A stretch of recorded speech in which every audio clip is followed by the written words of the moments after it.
അതിപ്പോൾ latest smart phone, laptop, വീട്ടിലേക്കുള്ള TV, refrigerator, AC, washing machine, kitchen appliances തുടങ്ങി നിങ്ങളുടെ ഡിജിറ്റൽ ആവശ്യങ്ങൾ എന്തുമായിക്കൊള്ളട്ടെ, Oxygen is the best. Oxygen, the digital expert. അതെ, വാങ്ങുന്നത് ഓക്സിജനിൽ നിന്നാണെങ്കിൽ എല്ലാം ഒറിജിനൽ ആയിരിക്കും. വിശ്വസിക്കാം, എന്നെ പോലെ.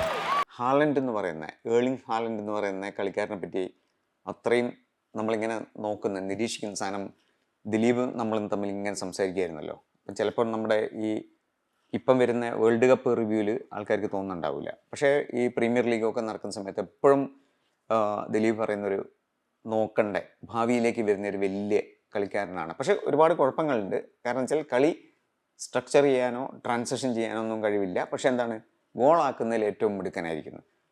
പക്ഷെ ഇന്ന് എല്ലാവരും പറയുന്നത് ഹാരി കെയ്ൻ വേഴ്സസ് ഹാലൻഡ് എന്നുള്ളൊരു ചർച്ചയാണ്. അതിനകത്ത് ഒരു ചെറിയ ദുഃഖമുള്ളത് എന്താണെന്ന് വെച്ചാൽ ഈ ഇംഗ്ലണ്ട് എന്ന് പറയുന്ന ടീം എന്ന് പറയുന്ന ഇത്തരത്തിലുള്ള ഫുട്ബോൾ ആയാലും ക്രിക്കറ്റ് ആയാലും ഇതൊക്കെ ലോകത്തിന് കൊടുത്തിട്ടുള്ള ഒരു വലിയൊരു സാമ്രാജ്യ രാഷ്ട്രമാണ്. പക്ഷെ അവരിങ്ങനെ തോറ്റുകൊണ്ടിരിക്കുന്ന ഒരു സംരംഭമുണ്ടല്ലോ. ഇന്നത്തെ കളി ഈ ഹാലൻഡ് ആൻഡ് ഹാരി കെയ്ൻ എന്ന് പറയുന്ന സമയത്ത് എന്തായിരിക്കും ദിലീപിന് തോന്നുന്നത്? അങ്ങനെ ഞാൻ ചോദിക്കുന്നത് ഫുട്ബോൾ മാത്രമല്ല, കളി മാത്രമേ നമ്മൾ നോക്കിക്കഴിഞ്ഞാൽ ഇംഗ്ലണ്ട് ജയിക്കേണ്ട ഒരു കളിയാണ് എല്ലാ ടീം സ്ക്വാഡും ഒക്കെ നോക്കുമ്പോൾ. പക്ഷെ ഹാലൻഡിന്റെ കാര്യം പറഞ്ഞു കഴിഞ്ഞാൽ 18 ഷോട്ടേ എടുത്തിട്ടുള്ളൂ ഈ ലോകകപ്പിൽ. അതിൽ 7 ഗോളാണ് ഇതുവരെ. ഏറ്റവും ലോകകപ്പിൽ ഏറ്റവും നടന്നിട്ടുള്ള കളിക്കാരിൽ ഒരാള് ഹാലൻഡ്. 40% നടത്താണ്, ഓട്ടില്ല, നിൽക്കുകയാണ് അല്ലെങ്കിൽ നടക്കുകയാണ്. 40% നടപ്പാണ്, ഓടുന്നില്ല. അപ്പൊ അതിന്റെ എന്താ വെച്ചാൽ അവരുടെ ശൈലി അത്രയും കൃത്യമായിട്ട് മനസ്സിലാക്കിയിട്ടുണ്ട് എന്താ എപ്പോഴാണ് ഇയാളെ ഫീഡ് ചെയ്യേണ്ടത്. പക്ഷെ അത് ഈ നമ്മൾ ശ്രാവിന്റെ ഒക്കെ വീഡിയോ കണ്ടു കഴിഞ്ഞാൽ പെട്ടെന്ന് അത് അടുത്ത് വല്ല മീനും കണ്ട അതിന്റെ മൂവ്മെന്റ് നമുക്ക് ക്യാമറയിൽ പിടിക്കാൻ പറ്റില്ല, അത്രയും സ്പീഡിലായിരിക്കും. അതുപോലെ ഹാലൻഡിന്റെ ആദ്യത്തെ നോർവേ ഗോളിനുള്ള മൂവ്മെന്റ് ബ്രസീലിനെതിരെ നോക്കുമ്പോൾ ഇങ്ങനെ പതുക്കെ നടന്നു വരിക. പെട്ടെന്ന് അവിടെ വിങ്ങിൽ ബോൾ എത്തി എന്ന് അറിഞ്ഞപ്പോൾ പെട്ടെന്നുള്ളൊരു മൂവ്മെന്റ് നമുക്ക് പെട്ടെന്ന് കാണാനും പോലും പറ്റില്ല. എന്നിട്ട് അപ്പോഴേക്കും അവിടെ എത്തി ഹെഡ് ചെയ്തു, ഗോളായി. അതൊരു പുതിയ കളിക്കാരന്റെ, അതായത് ഒരു ഡെബ്യൂ ചെയ്യാണ് ഇതിനകത്ത്. വേൾഡ് കപ്പിൽ ഡെബ്യൂ ചെയ്യുന്ന ഒരാളാണ് ആര്, ഹാലൻഡ്. അപ്പോൾ ഞാൻ ചോദിക്കുന്നത്, ഈ നടക്കുക ഇങ്ങനെ കണ്ടുപിടിക്കുക എന്നൊക്കെയുള്ള സംഗതി ഉണ്ടല്ലോ, അതൊന്നും പണ്ടില്ലല്ലോ. ദിലീപ് എന്താ തോന്നുന്നത്, അത് ശരിയാണോ തെറ്റാണോ? ഇതിൽ തെറ്റോ ശരിയൊന്നുമില്ല. നിങ്ങൾ എപ്പോഴാണ് ഏറ്റവും എഫിഷ്യൻ്റ് ആയിട്ട് പെർഫോം ചെയ്യുന്നത് അത് ശരിയാണ്. ഇതിപ്പോ 18 ഷോട്ടിൽ നിന്ന് 7 ഗോൾ എന്നൊക്കെ പറഞ്ഞാൽ മിക്ക സ്ട്രൈക്കേഴ്സിനും അത് സ്വപ്നത്തിൽ പോലും കാണാൻ പറ്റില്ല. സാധാരണ 70 ഷോട്ടൊക്കെ എടുക്കുമ്പോഴാണ് ഓരോരുത്തർ 7 ഗോൾ അടിക്കുക. അപ്പൊ അത് ഭയങ്കര ഒരു എഫിഷ്യന്റ് ഒരു ഗോൾ സ്കോറിങ് മെഷീനാണ് ശരിക്കും. അപ്പൊ അത് അങ്ങനെ നോക്കുമ്പോൾ അതിൽ തെറ്റ് ശരിയെന്നൊന്നുമില്ല. അവർക്ക് അതാണ് പറ്റിയൊരു ശൈലി. പിന്നെ വേറൊരു കുറേ ചർച്ചകൾ ഇപ്പം നമ്മളിപ്പം ഇന്റർനാഷണൽ മീഡിയ ഒക്കെ നോക്കുന്ന സമയത്ത് നോർവേ എന്ന് പറയുന്നത് പഴയ വൈക്കിംഗ് രാഷ്ട്രം എന്നൊക്കെ പറയുന്നു. ഒന്നെല്ലാം നമുക്കറിയാം. കാരണം ഒരുപാട് വലിയ എന്താ പറയുക തകർച്ചകൾ ഉണ്ടാക്കിയിട്ടുമുണ്ട്. പക്ഷേ ഈ നോർവേ വേഴ്സസ് ഇംഗ്ലണ്ട് എന്നൊക്കെ പറയുന്ന സമയത്ത് ഈ ഹിസ്റ്റോറിക്കലി അതിന് എന്തെങ്കിലും പ്രാധാന്യമുണ്ടോ? ഹിസ്റ്റോറിക്കലി ഫുട്ബോൾ ചരിത്രത്തിൽ വലിയ പ്രാധാന്യമുണ്ട്. ഇംഗ്ലീഷ് ഫുട്ബോൾ ചരിത്രത്തിൽ 1990 അവർ ലോകകപ്പ് സെമി എത്തി വെസ്റ്റ് ജർമ്മനിയോട് പെനൽറ്റീസിൽ പുറത്താവുന്നത്. പക്ഷെ പിന്നീട് ബോബി റോബ്സൺ വിരമിച്ചിട്ട് ഗ്രേം ടൈലർ എന്ന് പറഞ്ഞ നല്ല ക്ലബ് കോച്ചായിരുന്നു. വാട്ട്ഫോർഡ് എന്ന് പറഞ്ഞ ആരും കേൾക്കാത്തൊരു ക്ലബിനെ ഇംഗ്ലീഷ് ഡിവിഷൻ 1 രണ്ടാമതൊക്കെ ആക്കി. നല്ലൊരു കോച്ചായിരുന്നു. പക്ഷെ ഗ്രേം ടൈലർ ഇംഗ്ലണ്ട് ജോലിയിൽ വന്നപ്പോൾ അതെന്തോ ഒത്തുപോകാൻ പറ്റിയില്ല. യൂറോ 92 പോയിട്ട് തോറ്റ് പുറത്തായി. എന്നിട്ടാണ് സ്വീറ്റ്സ് 2 ടേണിപ്സ് 1 എന്നൊക്കെ ഒരു ഹെഡ്ലൈൻ വന്നു. പിന്നീട് 94 USA ലോകകപ്പിന് ക്വാളിഫയിങ്ങിൽ അവർ നോർവേയുടെ ഗ്രൂപ്പിലായിരുന്നു. നോർവേയോട് പോയി തോറ്റു 2-0 ഓസ്ലോയിൽ, അങ്ങനെ പുറത്തായി. ആ ലോകകപ്പിൽ ഇംഗ്ലണ്ട് കളിച്ചിട്ടില്ല ആദ്യം USA. അപ്പോഴത്തെ ഹെഡ്ലൈൻസ് എനിക്ക് ഓർമ്മയുണ്ട്, ഓസ്ലോ റാൻസ്, നോസ് മെന്യൂർ, ഇങ്ങനത്തെ ഒക്കെ ഹെഡ്ലൈൻസ് ടൈലറെ നശിപ്പിച്ചുകൊണ്ട്. അത് കഴിഞ്ഞ് അദ്ദേഹം വിരമിച്ച് പോയി. പക്ഷെ അത് ഇംഗ്ലീഷ് ഫുട്ബോളിന്റെ എല്ലാ കാലത്തെയും ഏറ്റവും ഒരു മോശം സമയമായിരുന്നു. ഇത് ഇത്രയും നല്ല കളിക്കാർ വെച്ചിട്ട് നിങ്ങൾക്കൊരു വേൾഡ് കപ്പിന് പോലും ക്വാളിഫൈ ചെയ്യാൻ പറ്റില്ല എന്നുള്ളൊരു ഇതിലെ പിന്നെ നമ്മൾ സംസാരിച്ചുകൊണ്ടിരിക്കുന്നതുകൊണ്ട് ചോദിക്കുകയാണ്, ഹാലൻഡ് അഭിമുഖീകരിക്കുന്ന ഒരു വലിയ പ്രശ്നം കുറേ ടീംമേറ്റ്സ് മാഞ്ചസ്റ്റർ സിറ്റീൻ്റെ ഒക്കെ ഉണ്ടല്ലോ അപ്പുറത്തും, അതിൽ വലിയൊരു പ്രോബ്ലം ഉണ്ടാവില്ലേ?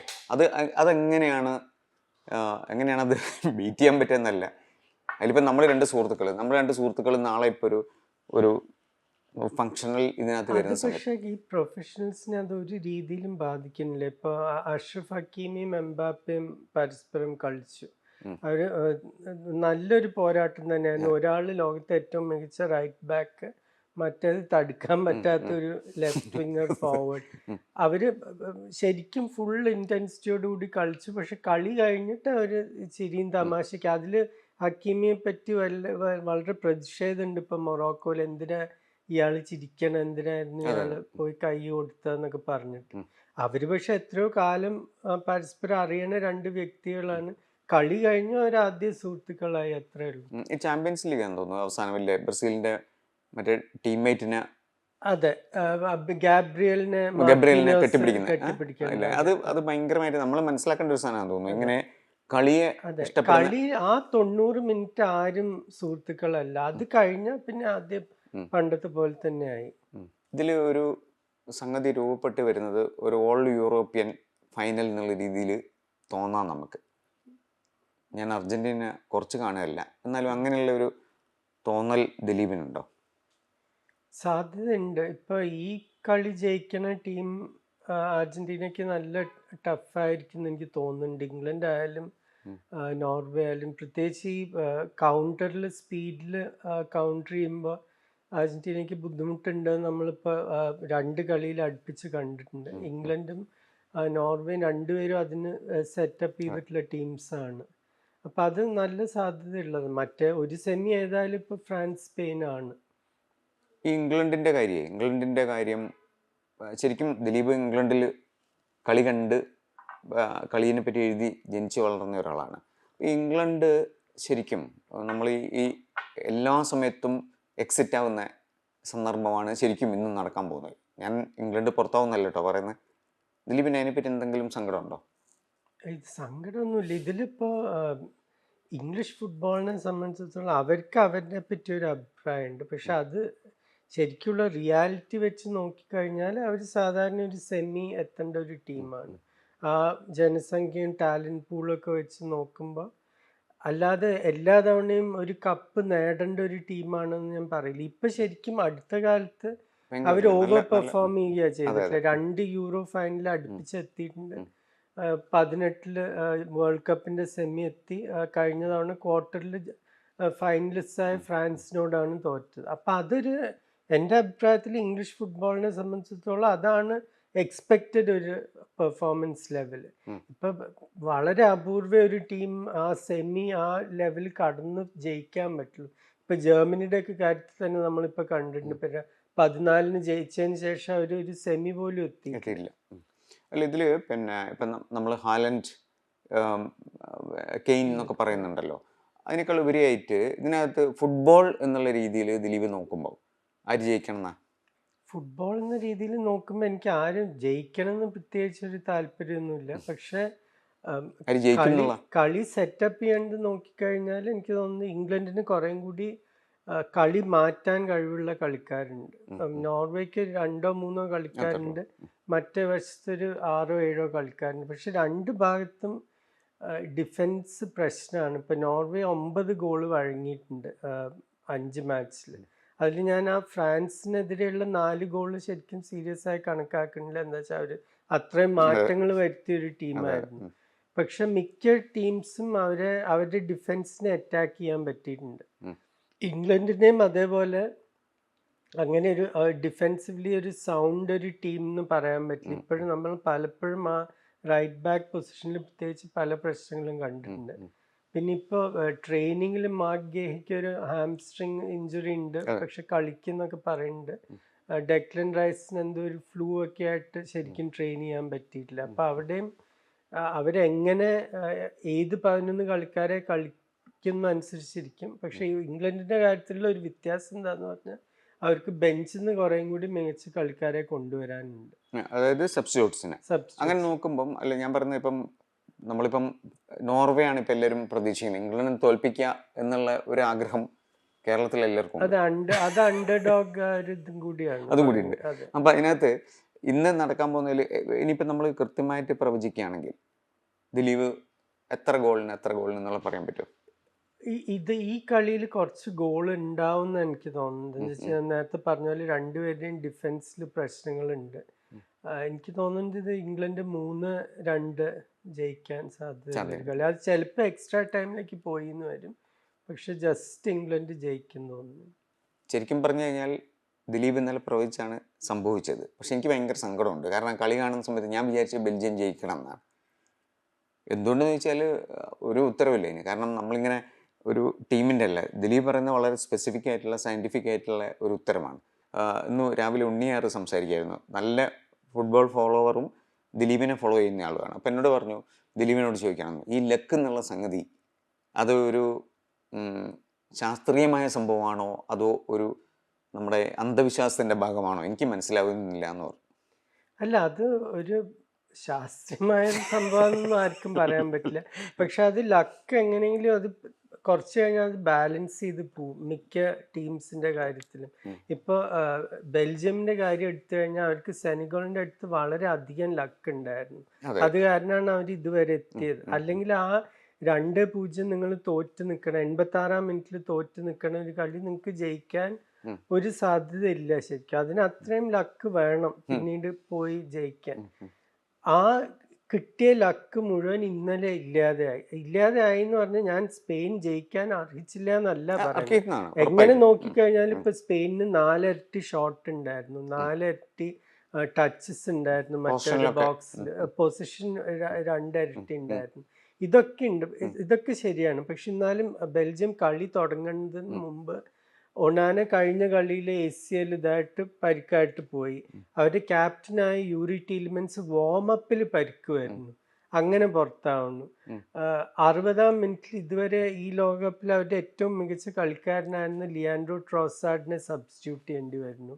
71-ാം മിനിറ്റിൽ കൂട്ടുവ, അവരുടെ ലോകത്തിന് ഏറ്റവും മികച്ച ഗോൾ കീപ്പറായ തിബോ കൂട്ടുവ തനിക്ക് ഇനി കളിക്കാൻ വയ്യാന്ന് പറഞ്ഞ് മാറ്റുന്നു. സബ്സ്റ്റിറ്റ്യൂട്ട് ഗോൾ കീപ്പർ ആദ്യം ഫേസ് ചെയ്യണ ഷോട്ട് അത് തടുക്കാൻ പറ്റുന്നില്ല, എന്നിട്ടാണ് സ്പെയിൻ വിന്നിങ് ഗോൾ അടിക്കുന്നത്. അപ്പൊ അവർക്ക് ഇന്നലെ എന്തൊക്കെ അബദ്ധങ്ങൾ പറ്റാൻ പറ്റി, അല്ലെങ്കിൽ എന്തൊക്കെ ബാഡ് ലക്ക് പറ്റും, അതൊക്കെ സംഭവിച്ചു ഇന്നലെ. ഈ 1986 ഞാനൊക്കെ ആദ്യമായിട്ട് എൻ്റെ അച്ഛൻ്റെ കൂടെയൊക്കെ ഇരുന്നിട്ട് ആദ്യത്തെ ഫുട്ബോൾ കാണുന്നത്. അന്ന് അച്ഛൻ സ്പെയിനിൻ്റെ കൂടെയായിരുന്നു, പക്ഷെ അന്ന് ബെൽജിയം ആയിരുന്നു ജയിച്ചത്.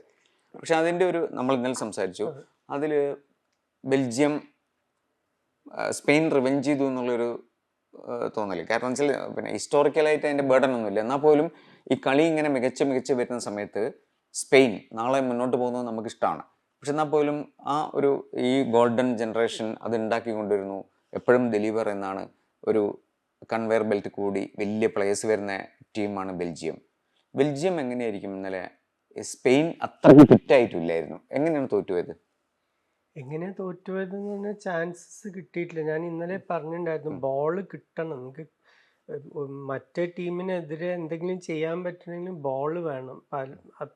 എത്രയോ പാസേജസ് കളി നോക്കിക്കഴിഞ്ഞാൽ സ്പെയിൻ്റെ അടുത്ത് തന്നെയായിരുന്നു ബോള്. പിന്നെ ഇവർക്ക് ബോക്സിനടുത്ത് എത്താൻ പറ്റിയപ്പോൾ ഒരു ക്രോസ് കിട്ടിയൊരു ഗോളാക്കി ഫസ്റ്റ് ഹാഫിൻ്റെ അവസാനം. പക്ഷെ അത് കഴിഞ്ഞിട്ട് പിന്നീട് ഒരു ഷോട്ട് ഓൺ ടാർഗറ്റ് വരുന്നത് 80-ാം മിനിറ്റ് കഴിഞ്ഞിട്ടാണ്. അപ്പോൾ കളി കൺട്രോൾ ചെയ്തത് മുഴുവൻ സ്പെയിനാണ്. സ്പെയിനിന് പറ്റിയ പ്രശ്നം ഇന്നലെ എന്താന്ന് പറഞ്ഞാൽ ആ ബോക്സിൻ്റെ അതുവരെ എത്തും, പക്ഷെ അവിടെ എത്തുമ്പോൾ ലാസ്റ്റ് പാസ് അല്ലെങ്കിൽ ലാസ്റ്റ് ഷോട്ട് ശരിയായിരുന്നില്ല. അത് അങ്ങനെ ഫ്രാൻസിനെതിരെ കളിച്ചാൽ അവർക്ക് പ്രശ്നമാവും, ആ ഫിനിഷിങ് ടച്ച് ഇല്ലെങ്കിൽ. പക്ഷെ ബാക്കി എല്ലാ രീതിയിലും സ്പെയിൻ ഡോമിനേറ്റ് ചെയ്ത കളിയാണ് ഇന്നലെ. ഗോൾ കീപ്പറുടെ കരച്ചിൽ, പൊതുവെ കോച്ചിൻ്റെ കരച്ചിൽ ഒക്കെ ഉണ്ടല്ലോ, അത് ആ ടിയേഴ്സ് എങ്ങനെയാണ് ദിലീപ് കാണുന്നത്? ഒരു ടീമിൻ്റെ അവസാനത്തെ ഒരു ഇത് തന്നെയായിരുന്നു. ഇപ്പം കൂട്ടുകാപ്പം 34 വയസ്സായി, കെവിൻ ഡി ബ്രൂയ്ന 35. ഇവരൊക്കെ ദിലീപ് ഭയങ്കര റെസ്പെക്ട് ചെയ്യുന്ന കക്ഷികളാണ്. അതുകൊണ്ടാണ് ലുക്കാക്കുവിന് 30. ഇവരാരും എനിക്ക് തോന്നുന്നില്ല അടുത്ത ലോകകപ്പിന് ഉണ്ടാവുന്നു. ഇപ്പൊ ആ തെറ്റ് പറ്റിപ്പോയ കീപ്പറായ ലാമൻസ് ആയിരിക്കും അടുത്ത ബെൽജിയം നമ്പർ 1 ഗോൾ കീപ്പർ. പക്ഷെ അതൊഴികെ ഇപ്പൊ ജെർമി ഡോക്കും ഉണ്ടാവും, മറ്റേ ഡി കെറ്റ്ലാറ് ചിലപ്പോൾ ഉണ്ടാവും. അങ്ങനത്തെ ചെറുപ്പക്കാർ ഒനാന പരിക്കൊക്കെ കഴിഞ്ഞ് തിരിച്ചു വരുമ്പോൾ എന്തായാലും ഉണ്ടാവും. അങ്ങനത്തെ കുറച്ച് കളിക്കാരല്ലാതെ ഇതിലൊരു 5-6 കളിക്കാർ ഇനി ഒരിക്കലും നമ്മൾ മേജർ ടൂർണമെന്റിൽ എന്തായാലും കാണാൻ പോകുന്നില്ല. അപ്പൊ അതിൻ്റെതായിട്ടുള്ള ഒരു സങ്കടം അവർക്ക് മാത്രമല്ല കാണികൾക്കും ഒക്കെ ഉണ്ട്.